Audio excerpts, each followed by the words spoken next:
Every time. I know. I know without fail.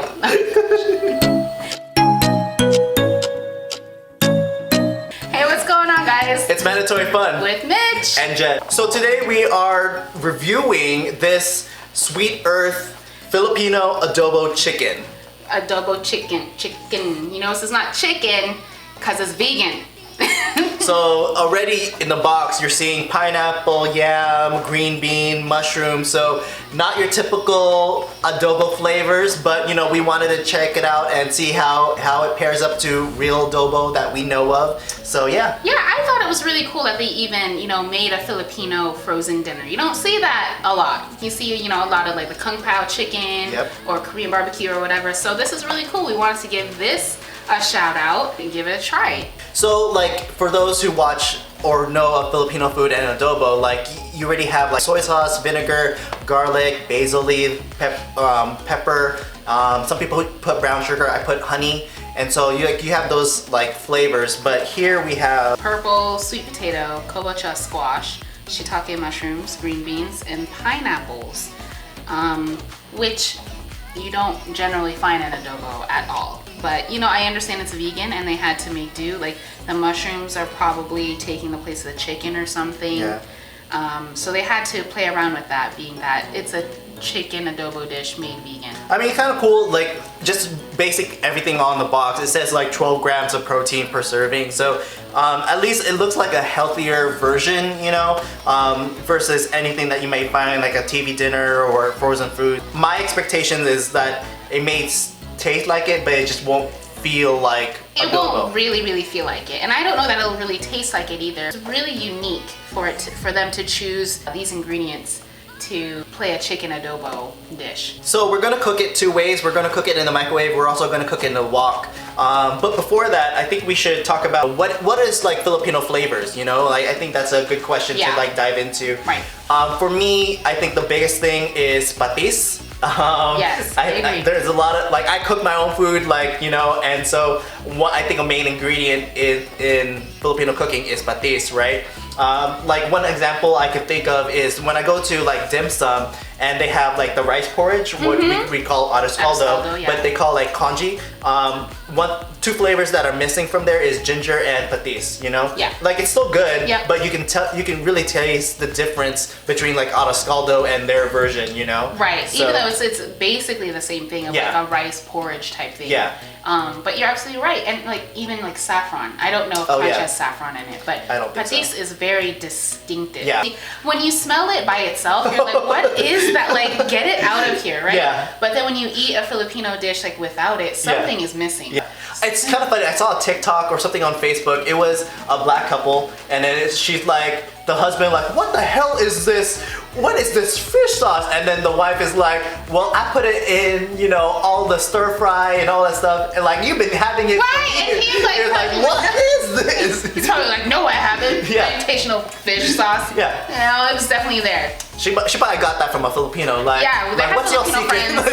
What is your secret ingredient? Like, well, you know, fish sauce. It's the fish sauce, right? Yeah, and I don't know if that's true, but like just off the top of my head, I think it's a lot of the southeast cooking that might have the fish sauce. I agree, especially all those little islands. Yeah. You know, like Malaysia and the Philippines. You know, so all because those I don't really think it's a like a Chinese food, Chinese food. I don't think it's an East Asian type thing. You may think of it as like Vietnamese or like Thai. Like all. It's true, yeah. So that is very Filipino, and of course, everyone knows soy sauce. It's not really unique to the Philippines. Vinegar. So the flavors that come to mind is like cantaloupe juice and calamansi juice. Oh yeah. I think that's a very Filipino. Like especially when I go to like Seafood City, I would probably get like the calamansi juice. Like for me, my favorite pancit is like palabok. Like it's just by far like it's my favorite. And so like mine too. Even though generally, even when I make pancit, it's always the like bihon. Bihon, yeah. But the palabok is, I think, the best. Yeah. Is there any other flavors that you can think of that is like really Filipino? Oh, like alamang, so like the fish paste, and bagoong, so fish and shrimp paste again with the seafoods as your seasoning. Do you do like mango and bagoong? Only not by myself, but like when I visit home or like when I'm you know with my mom or family, like that's a thing. Or even honestly, again, like my Hmong friends, my Vietnamese friends, like, yeah, we'll do Okay. like with like a young mango or something. Yeah. When I go to my aunt's place, what up, Auntie Arlene? There's something Cebuano that we have is like sakwate, which is like a hot chocolate. That reminds me very Filipino, and it kind of also, I had it when I went to the Philippines and visit my my dad's side of the place in the Visayas, in the Cebu and Bohol. And so what we had for breakfast was very simple, but it was very Filipino, and it was still good. Like we just had rice, jackfruit, and sakwate. So like obviously you can like you can pour your sakwate on the rice a little bit, kind of like a champorado.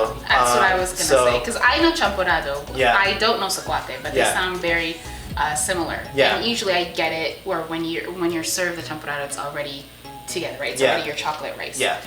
So that's the one that I do know. Yeah. And you're right about that. Even actually, apart from like the flavors and the ingredients, like Filipino dining also is sort of particular, right? So like it's the simple things you can put together that make up like a meal. Yeah. Like, I would never have thought rice and powdered milk and sugar was like a meal, but like you go there and it's like, yeah, it's hella good. We're going in, like, you know, but here, different. Yeah, also, and just really quick, you were just mentioning it just now, but like another thing that's very Filipino, like how we eat, you know, either kamayan or with a like fork and spoon, right? I think that's very Filipino as well. Yes. So you're right, because even then we do use silverware. Yeah. You know, thank you, Spanish.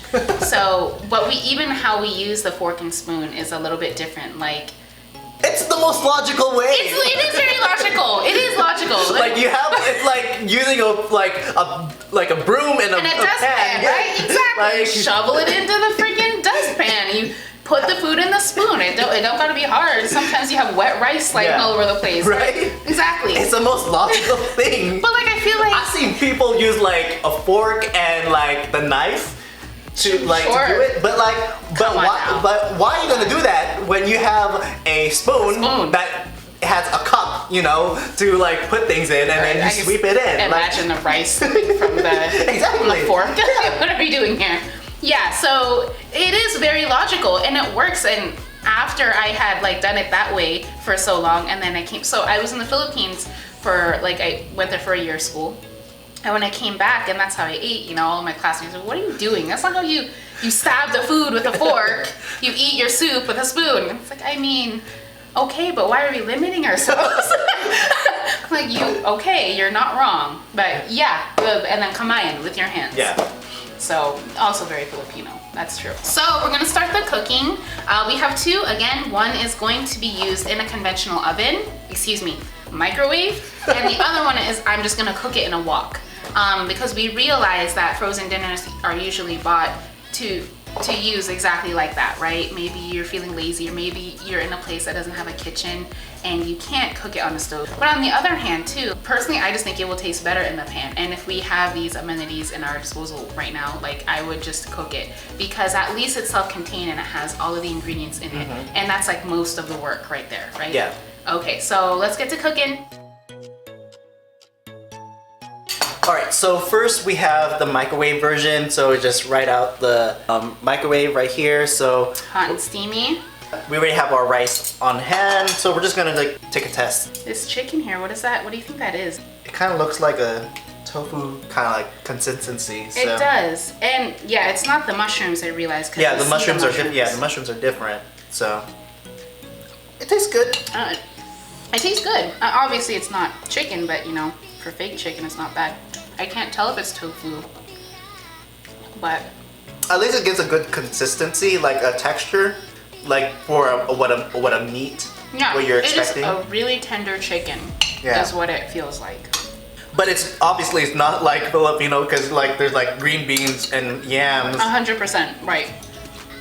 So it's really good. It does not taste like adobo flavor. Yeah. One thing that it is missing that I feel like might have been a missed opportunity is the black pepper, right? As you normally have like the black pepper chunks. Yeah. If this was like Top Chef, like if I'm trying to think of like flavor profiles, like I do feel like it has like the acidity or like the vinegar-ish, like a soy sauce. So I feel like there is kind of like those flavors here. Yeah, the acidity is there. There's definitely vinegar. there is not the saltiness of the soy Yeah. sauce or the patis that I, you know. So it's a really good dish. I wouldn't know what to call it. Not chicken adobo, but it's a really good like microwave dinner.